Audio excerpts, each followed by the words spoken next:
Comienza el informativo.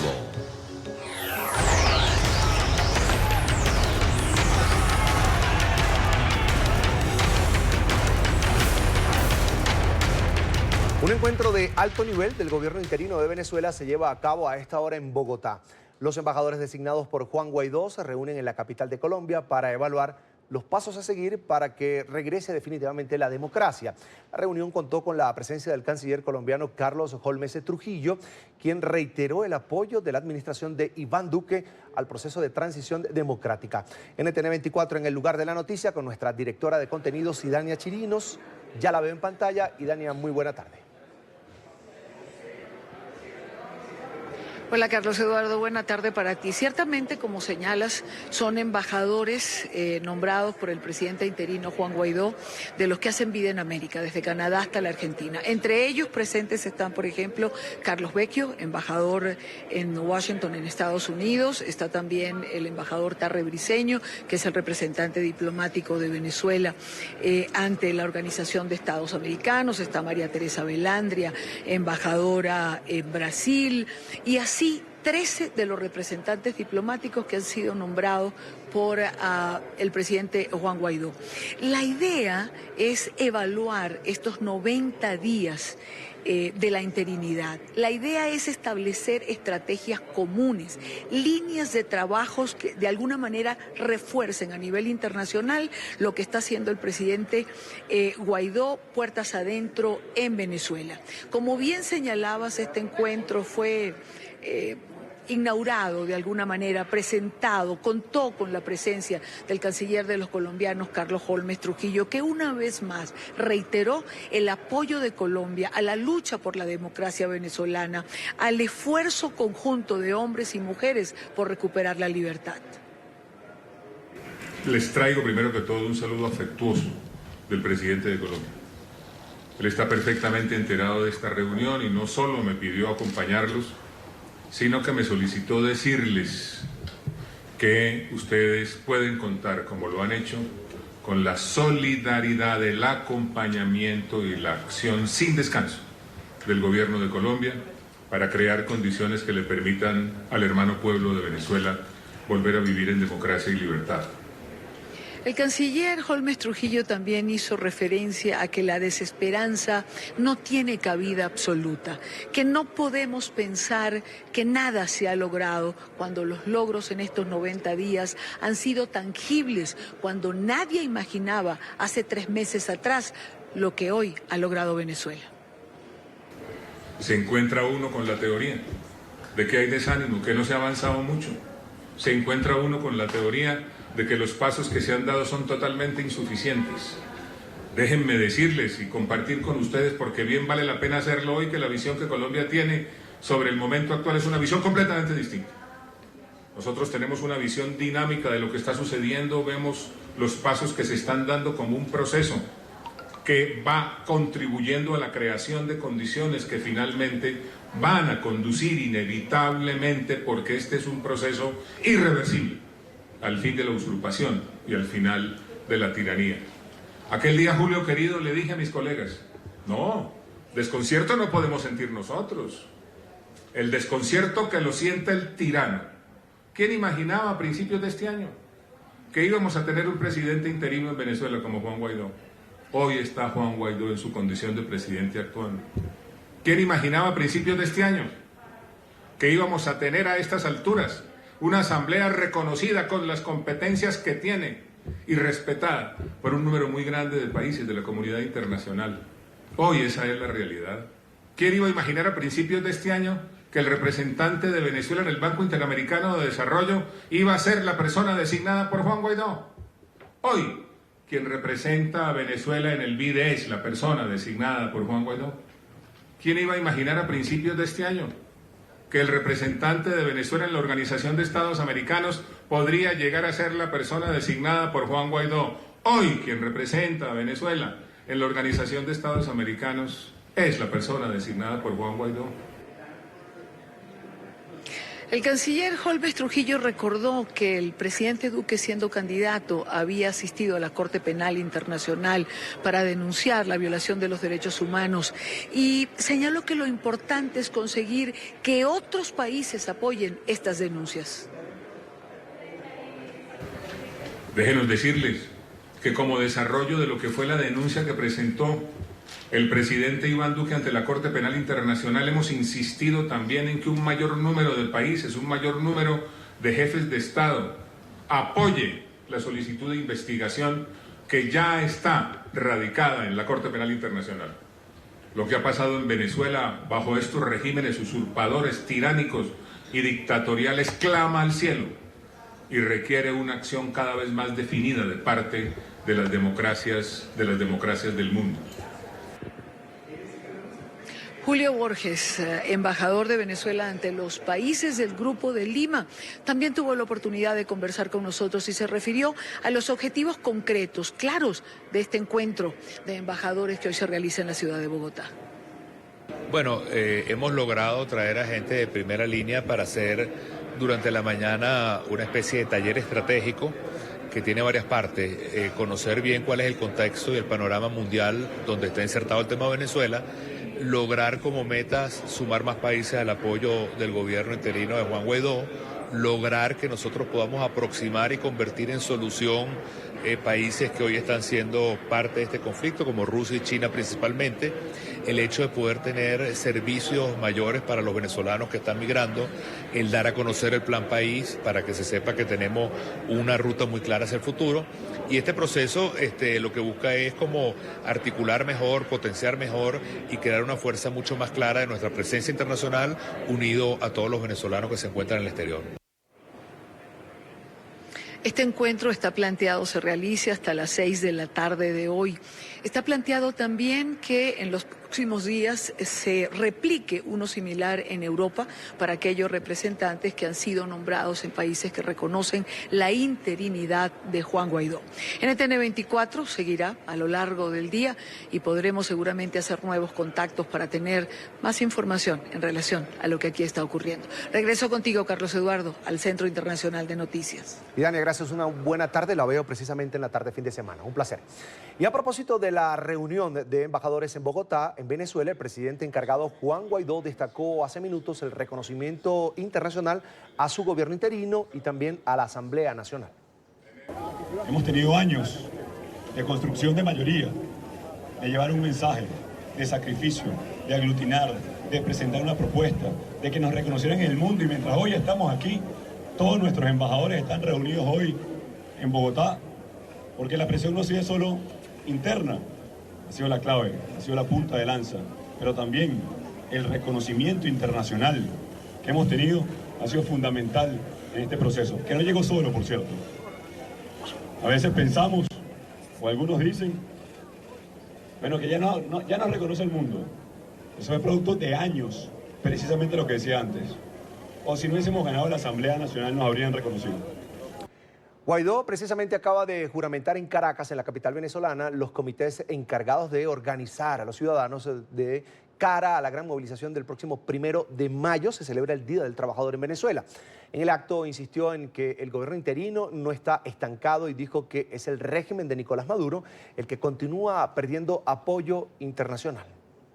Ha habido también mucha confusión sembrada por el régimen y por supuesto también con frustraciones de experiencias pasadas, por errores que hemos cometido también. No que esto se enfría, no que esto estamos estancados. Mira, aquí lo único que está estancado es el régimen, que no ofrece soluciones, que no tiene reconocimiento, que no tiene dinero porque se lo robaron, porque protegimos los activos de la nación. Aquí en todas las ciudades que hemos ido, su máxima expresión con estos comités de ayuda y libertad, con la Operación Libertad, que tendrán su máxima expresión de presión el 1 de mayo, cuando toda Venezuela salga a las calles a exigir lo que le corresponde. Entre tanto, simpatizantes del régimen de Nicolás Maduro salieron a las calles para celebrar la salida de Venezuela de la Organización de Estados Americanos. En la capital, en Caracas, cientos de personas se reunieron frente a la sede de la Cancillería de la República en respaldo a la decisión del madurismo de abandonar este organismo. De acuerdo con el oficialismo, la resolución ocurre tras las constantes agresiones promovidas desde la OEA. Sin embargo, esta organización ha reconocido como representante designado de Venezuela al embajador de Juan Guaidó, Gustavo Tarre Briceño. Y era la hora de que la OEA definitivamente perdiera la ruta y que Venezuela saliera definitivamente. Ya esto es parte del legado que Chávez conquistó con este pueblo y que no vamos a echar marcha atrás en la conquista del socialismo. Que esto se mantiene bajo la mirada y bajo la conducción de nuestro presidente Nicolás Maduro y nosotros lo apoyamos fehacientemente y nos vamos a mantener en las calles hasta garantizar la paz, garantizar la conquista de la revolución y la victoria de los pueblos latinoamericanos.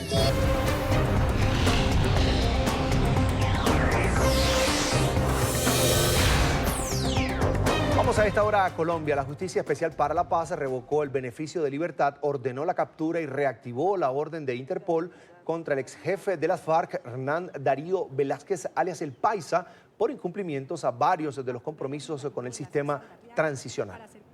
Capturar a Hernán Darío Velázquez Saldarriaga para ser puesto a disposición de la Sala de Reconocimiento de Verdad y Responsabilidad y de Determinación de los Hechos de Conductas de la JEP. Con este anuncio, la JEP se pronunció respecto a los incumplimientos de Hernán Darío Velázquez Saldarriaga, alias El Paisa, a esta jurisdicción.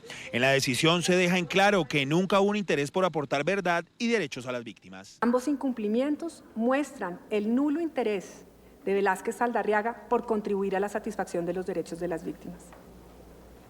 Dicho desinterés es especialmente grave viniendo de un excombatiente que fue parte del Estado Mayor Central. La magistrada Catalina Díaz aseguró que en el proceso nunca se logró probar que El Paisa estuviera rearmando o delinquiendo, por lo cual no fue expulsado del sistema. No está probado que él está delinquiendo. Las dos únicas elementos que existen sobre el tema son denuncias que están en las fases preliminares sobre amenazas. No consta en las investigaciones judiciales ante la Fiscalía ningún elemento que permita siquiera decir que hay indicios sobre el rearme, reincidencia o que esté delinquiendo en este momento. El próximo viernes 3 de mayo, las partes podrán interponer un recurso ante esta decisión que reactiva las órdenes de captura contra El Paisa. Conocida la decisión de la JEP, el presidente de Colombia, Iván Duque, ordenó a la Policía Nacional capturar a alias El Paisa. Aseguró que en Colombia no debe haber impunidad para delincuentes de lesa humanidad. Insistió además en que hay que reivindicar a las víctimas. Hoy se ha producido una decisión judicial y yo quiero que se oiga acá a viva voz que desde Valledupar estoy ordenando a las autoridades avanzar en la captura de alias El Paisa, porque ese criminal debe responder a la justicia y no más burlas. Tras la decisión de los magistrados que se abstuvieron de expulsar a alias El Paisa de la JEP, recordamos las dolorosas historias de las víctimas que padecieron por los crímenes de este ex jefe de las FARC. Vanessa es una joven que fue reclutada cuando tenía 9 años de edad.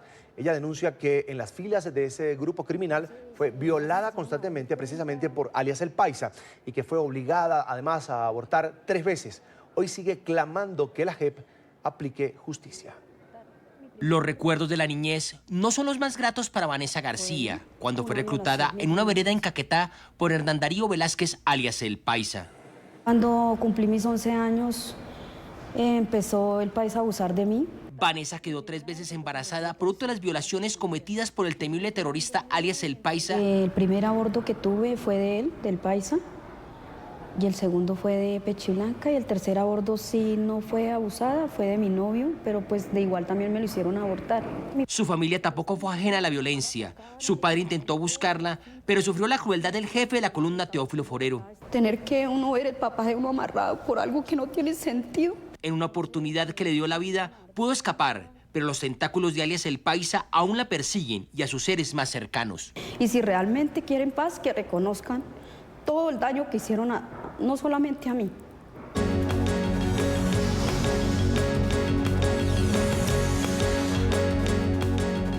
El El expresidente de Brasil, Luis Inácio Lula da Silva, ofreció su primera entrevista desde la cárcel donde se encuentra recluido por delitos de corrupción. El exmandatario dijo que seguirá luchando por demostrar su inocencia. Lula paga una condena de 8 años y 10 meses de prisión. El expresidente brasileño Luis Inácio Lula da Silva afirmó el viernes desde la cárcel que está obsesionado con probar la farsa que lo mantiene tras las rejas desde hace un año bajo cargos de corrupción pasiva y lavado de dinero. Sabe que eu ficarei preso 100 anos. Me quedaré preso 100 años, pero no cambiaré mi dignidad por mi libertad. Quiero probar que fue una farsa montada. A farsa montada. Sus declaraciones se dieron durante una entrevista autorizada por la justicia a los periódicos El País y Folha de Sao Paulo. Se trata de la primera que concede el exmandatario desde que fue detenido el 7 de abril de 2018. En busca de probar su inocencia, Lula tiene en la mira al exjuez federal Sergio Moro, actual ministro de Justicia del presidente Jair Bolsonaro, y el fiscal Deltan Dallagnol, dos figuras claves de la operación Lava Jato que descubrió una vasta red de corrupción centrada en la estatal Petrobras. Eu tenho uma obsessão. Yo no tengo odio, no guardo dolor. Guardo mágoa porque a mi edad, cuando uno se queda con odio, la gente muere antes. Como yo quiero vivir hasta los 120, porque creo que soy un ser humano que nació para vivir hasta 120, voy a trabajar mucho para probar mi inocencia. Lula también opinó que el país no se merece estar gobernado por una banda de locos, en referencia al gobierno del ultraderechista Bolsonaro. Estoy aquí para buscar justicia, para probar mi inocencia, y estoy mucho más preocupado por lo que está pasando con el pueblo brasileño, porque puedo pelear, pero el pueblo no siempre puede. El líder de izquierda fue acusado de ser el beneficiario de un apartamento tríplex en Guarujá, puesto a su disposición por constructoras para obtener contratos en Petrobras.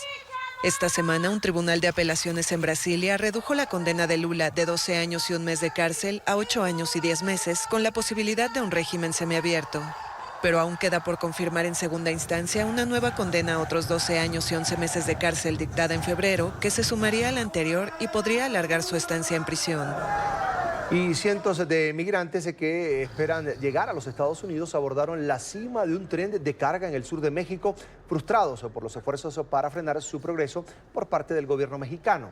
El arriesgado movimiento para abordar el tren, conocido como La Bestia, siguió a una fuga masiva de refugiados para migrantes centroamericanos y del Caribe. Cerca de 1.300 migrantes, en su mayoría de origen cubano, escaparon de un albergue en el sur de México. Según testigos, salieron en estampida tras empujar las puertas. Aunque 700 indocumentados regresaron al lugar, autoridades informaron que decenas de ellos treparon al tren conocido como La Bestia, rumbo a Estados Unidos. Las familias de migrantes detenidas en el centro dicen que las condiciones internas son difíciles, que duermen en el suelo, comen mal y carecen de atención médica. Necesitábamos seguir adelante porque no se puede estar que lo estén molestando a uno allá abajo. Ustedes han visto cómo los han tratado, más que todo la migra, los ha correteado, agarrado mujeres del pelo, gente golpeada, y en eso ya no se puede seguir luchando contra ellos. Pues él dijo que los iba a darle el paso libre, pero no miramos nada claro, pues. El gobierno mexicano, pues nosotros estamos pendientes en las noticias, pero no vemos nada. Lo que le digo yo al presidente de México, que nosotros solo vamos de paso, ¿me entiende? Y que no agarren a las mujeres y a los niños como nosotros a golpes, porque todos somos humanos. Mientras los migrantes denuncian que el gobierno mexicano no les ha dado ayudas, el presidente de México, López Obrador, indicó en una conferencia de prensa que su administración sostiene una actitud de colaboración fraterna con ellos. Estamos ayudando a nuestros hermanos centroamericanos, tanto al pueblo de los países centroamericanos como a los gobiernos, en una actitud de colaboración fraterna. Sin embargo, las acciones del gobierno federal parecen no ser suficientes ante el gran flujo de migrantes que siguen arriesgando sus vidas por llegar al que sería su sueño americano. Poderosas tormentas azotaron las áreas de Washington, D.C. y Filadelfia en Estados Unidos. La intensidad de los vientos provocó la caída de árboles, así como cortes en el servicio eléctrico en diferentes zonas de las ciudades. Aunque los fuertes aluviones ocasionaron daños en algunas viviendas, no se registraron personas heridas tras la emergencia. El Servicio Meteorológico Nacional informó que las lluvias se mantendrán hasta la tarde de este sábado. En las imágenes se aprecia cómo quedaron algunas de las edificaciones afectadas tras el paso del temporal. Y en Canadá, el mal tiempo también provocó estragos en el sureste del país. Las fuertes precipitaciones inundaron amplias zonas residenciales en la provincia de Nuevo Brunswick. Allí, decenas de avenidas se quedaron completamente sumergidas. Las inundaciones han dejado hasta el momento 1.200 personas evacuadas. El gobierno canadiense desplegó a 600 militares en la zona para realizar labores de protección y refuerzo en las partes de mayor peligro. Mi jardín está lleno de agua ahora mismo. No es tan malo como el año pasado, pero no hace la situación menos agobiante. La policía de Colombia capturó esta mañana en la ciudad de Bucaramanga a Juan Guillermo Valderrama, el novio de Ilse Ojeda, la ciudadana chilena reportada como desaparecida desde el pasado 30 de marzo. Sobre las 7 de la mañana, uniformados de equipos especiales de la Policía Metropolitana de Bucaramanga e investigadores del CTI de la Fiscalía llegaron al barrio Cristal Bajo en el sur de Bucaramanga.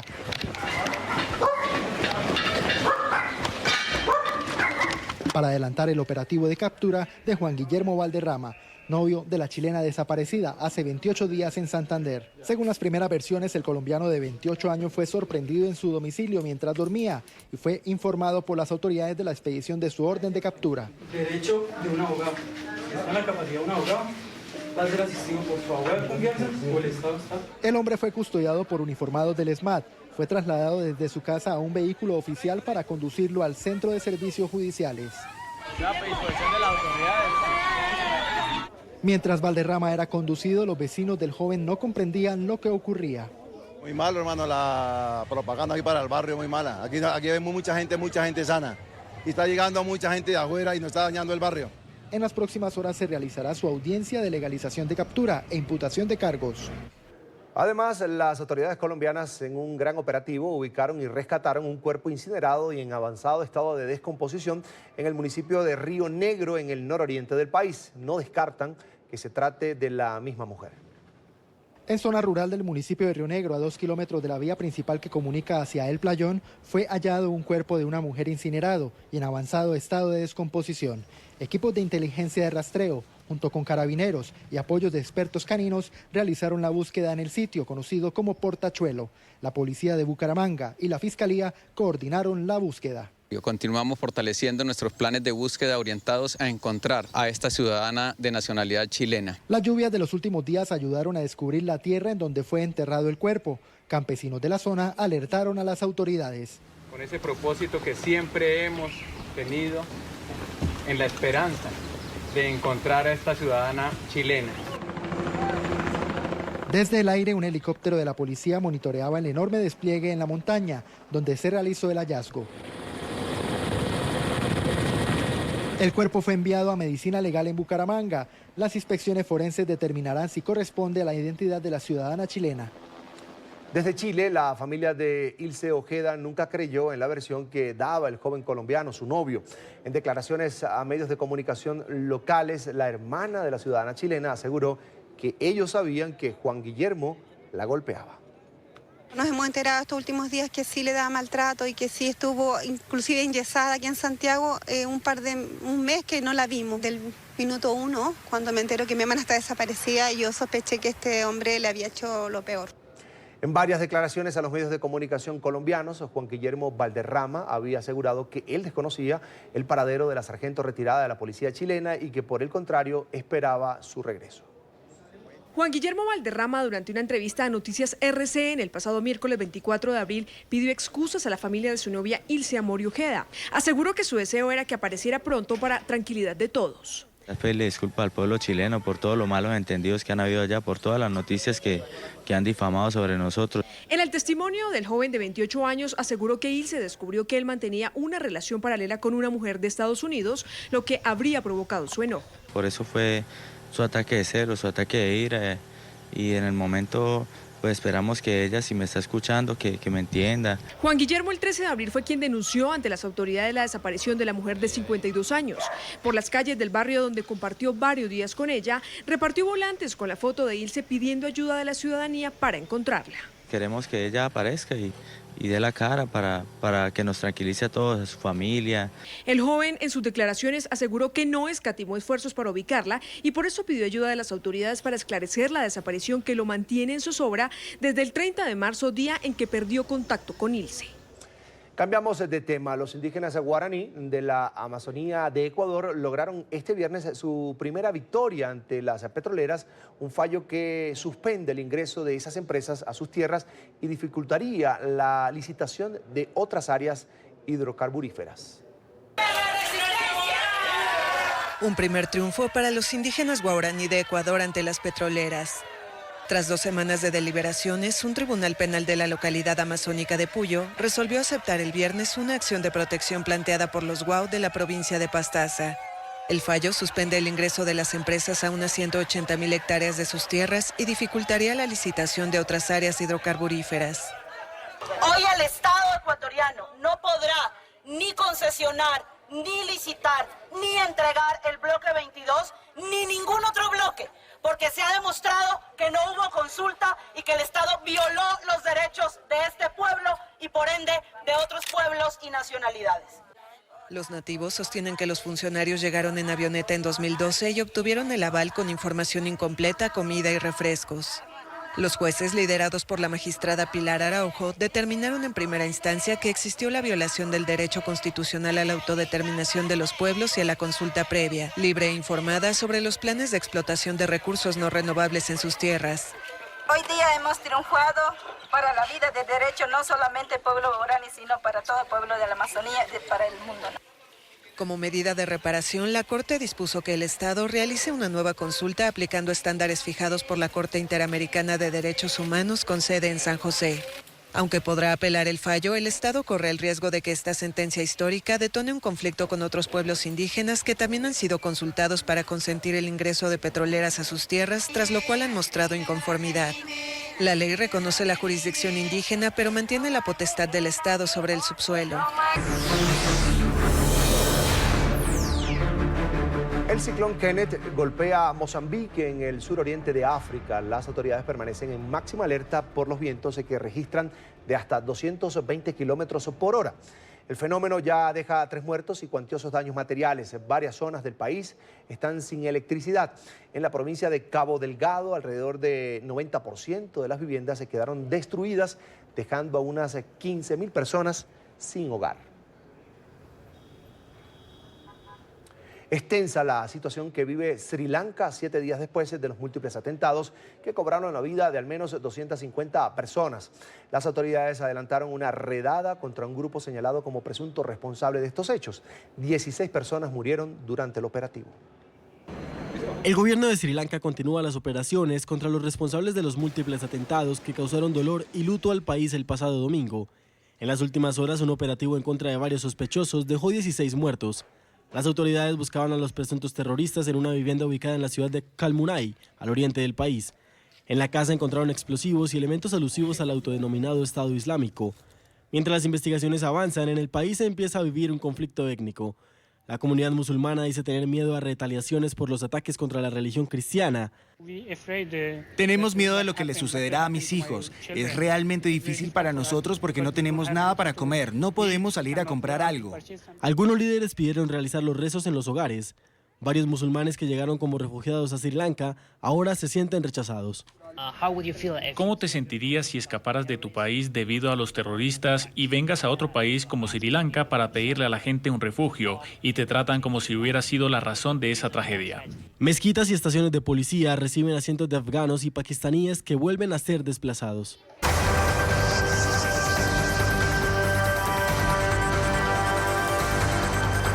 A un día de las elecciones generales en España, a las que están convocados 37 millones de españoles, los líderes de los diferentes partidos han tomado una pausa antes de la gran cita democrática. En la jornada de reflexión, este sábado, el actual presidente del gobierno, Pedro Sánchez, se pasó las últimas horas en una casa de campo ubicada a las afueras de Madrid, de la capital.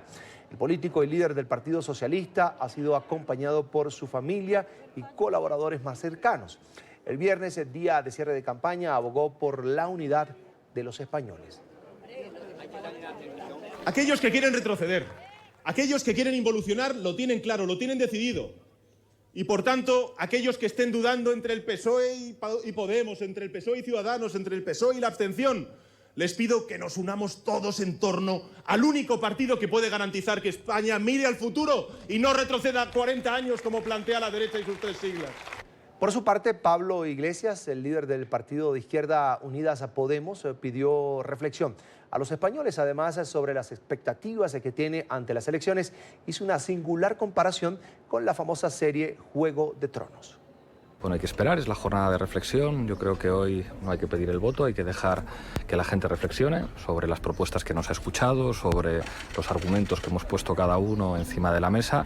Mañana es un día muy importante en el que se juega el futuro y ahora a los ciudadanos les toca decidir. Y sí, lo vi anoche y es inevitable pues señalar algún paralelismo. Está todo el mundo velando armas, veremos si triunfan los caminantes blancos o si ganamos los buenos.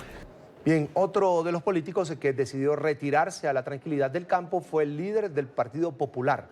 Pablo Casado pasa a las horas previas a los comicios generales en una casa rural situada en la población de Las Navas del Marqués, en la provincia de Ávila. El líder de la oposición, que busca que su partido vuelva al poder, se le vio acompañado de su familia. Estados Unidos emitió una orden de arresto contra Adrian Hong Chan, el hombre de nacionalidad mexicana pedido en extradición por España al ser considerado el líder del asalto de la Embajada de Corea del Norte en Madrid, de acuerdo con información de la agencia de noticias EFE. Aunque la orden de arresto data del 9 de abril, las autoridades aún no lo han podido detener, según explicaron fuentes del Departamento de Justicia, que no detallaron si se encuentra prófugo. El documento explícita de hacerse pública la orden, algo que ocurrió este viernes. Hong Chan probablemente huirá. Hong Chan es considerado por las autoridades españolas el líder del asalto del pasado 22 de febrero de la embajada norcoreana en Madrid, en la que participaron otros 6 miembros del grupo Free Hosen.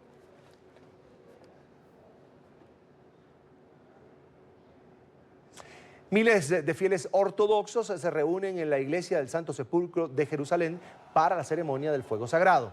Los fieles encienden antorchas y velas de una llama que creen que surgió milagrosamente en la tumba de Jesús en la iglesia del Santo Sepulcro en la víspera de la Pascua ortodoxa. Después, el fuego sagrado se lleva a otras comunidades ortodoxas en todo el mundo. Finalizamos así este informativo en NTN24, el canal de las Américas. Sigan informados por Twitter, nuestra cuenta @NTN24 y todas las noticias en www.ntn24.com.